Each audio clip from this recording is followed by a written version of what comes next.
secret tests from hot girls that 96% of guys don't pass. And in this video, I'm going to teach you three different tests, secret tests, that women give men, especially very, very attractive women, that 96% of men who they talk to do not pass, and 4%, the top 4%, end up being the guys they date.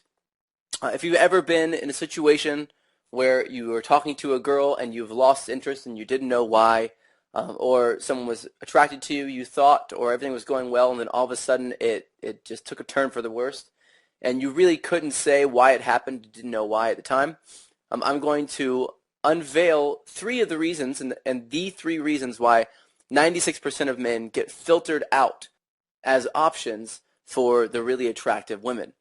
But first, let me tell you that I'm a normal guy just like you. I'm short. I weigh about 130 pounds when I'm soaking wet. I'm flat broke, and I suck at sports. But when it comes to women, I am a complete badass.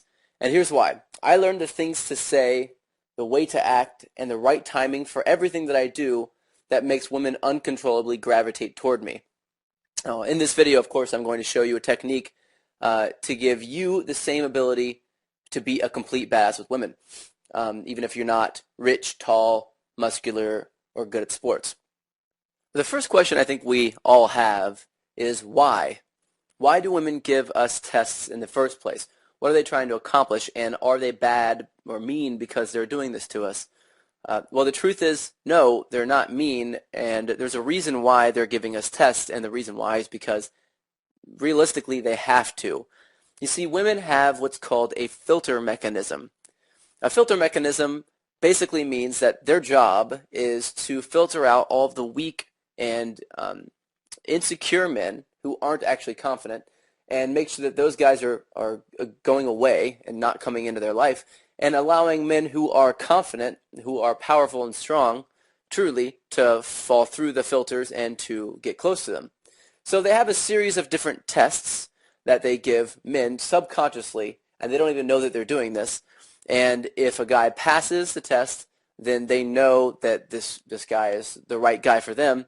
And if not, they think this guy is not wanted, not desired, and typically not within their league. Now, what they're really looking for is they're looking to see whether or not you are used to having very beautiful women in your life already. If they believe that you do already have beautiful women in your life, then they will be more attracted to you because they'll think that there's a reason why other women are attracted to you. So they'll be more intrigued, they'll be more curious.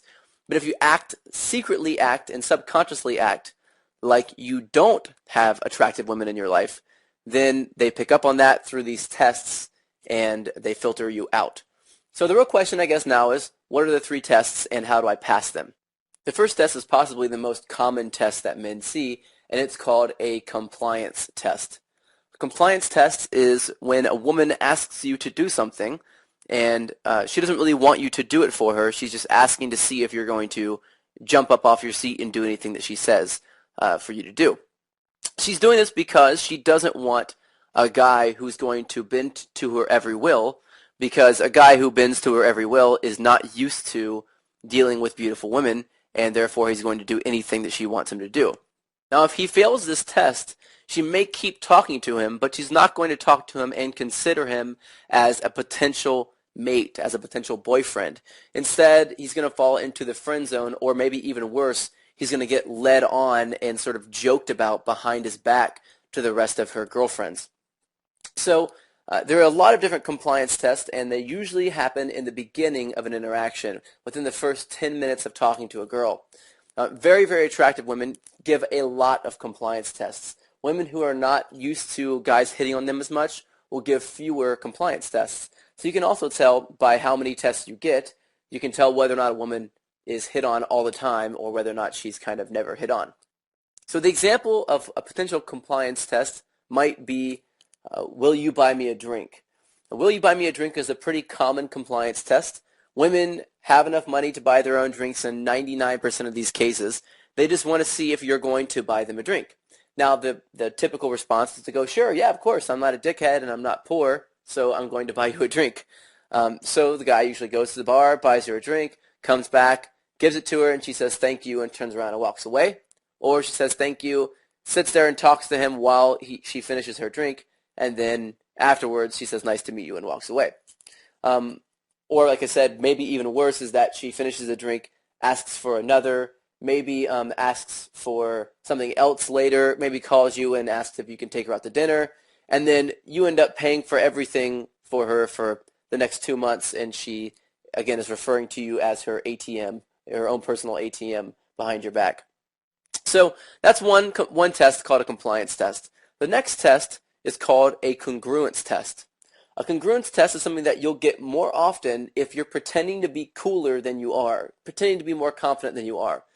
So anytime you walk in like you're a very confident man, women want to test to see whether or not your confidence is real, because guys have learned how to fake confidence. But how can you tell if a guy is faking confidence? Well, the best way to tell is by insulting him and getting him to a space where he's emotional so that he starts to act on his emotions and not on some sort of preconceived concept or preconceived story or personality that he sort of made up. So what they do is they end up just making fun of you in front of a bunch of people.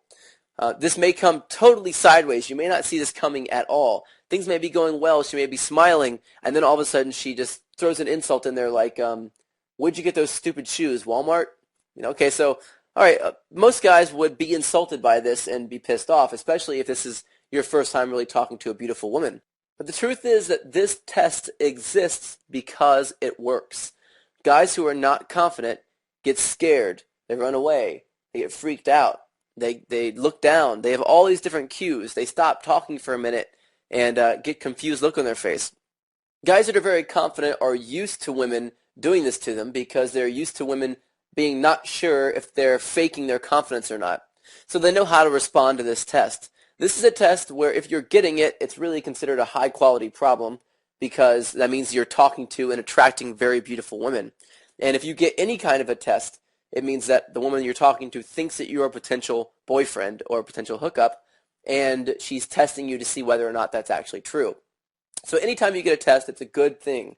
But if you fail the test, you really need to sort of look back on it and understand what to do right and then fix it next time, because if you never learn that these are actually tests that you're getting, then you are going to fail them every single time. You also need to know exactly how to respond to these different tests and the different sort of ways around the back doors so that you know exactly how to move the conversation forward. The final test is called the gender role test. This test is a little bit more elusive than the rest of the tests that I've given you so far.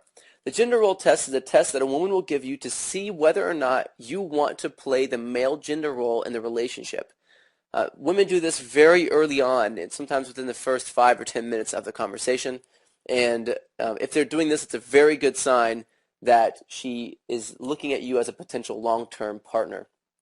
Now, the way this comes out is that she'll begin to take charge or take control of the interaction, sort of telling you what to do, leading around, turning away, stepping back, talking to someone else in the middle of a conversation, and things like this. Now, what she's doing is she's trying to test whether or not you are going to be strong enough to lead the relationship and whether or not she can trust you later on. If you step forward, if you chase her, if you get angry, if you don't know what she's doing during this process, then you will fail this gender role test. And even worse, if you sit back and let her lead everything, she'll know that you are going to fold under pressure in the future, and she will not consider you to be a potential boyfriend or mate or hookup or anything beyond the 5 minutes that she spends talking to you. So those are the 3 tests, the secret tests that women give guys that, again, 96% of men do not pass and they fail. And more commonly, this happens when you're talking to a very attractive woman. Now, the real question now, I believe, is how do you pass these tests? Well, in the next video, I'm going to go into a lot more of how you actually pass these 3 different tests, what specifically you need to say for each one to get you to the next level, to sort of advance you to the next stage in the interaction. And I'm also going to teach you the biggest mistakes, the 7 biggest mistakes that men make to ruin their chances with women. Now, these are mistakes that are very subtle. A lot of guys don't see them happening. A lot of guys have no idea it's even the woman's even paying attention in the first place. And because they're so subtle, and because most men do not see that they're making these mistakes, any sign of just one of these 7 mistakes that men make will ruin your chances with any woman you're talking to. So it's imperative that you know what these mistakes are. In the next video, I'll go over what the mistakes are, and I'll also go over how to pass these 3 different secret tests that women give you. You're going to get that video tomorrow. Look out for it. You should have an email letting you know when it's available for you. And I look forward to giving you that information in the video tomorrow.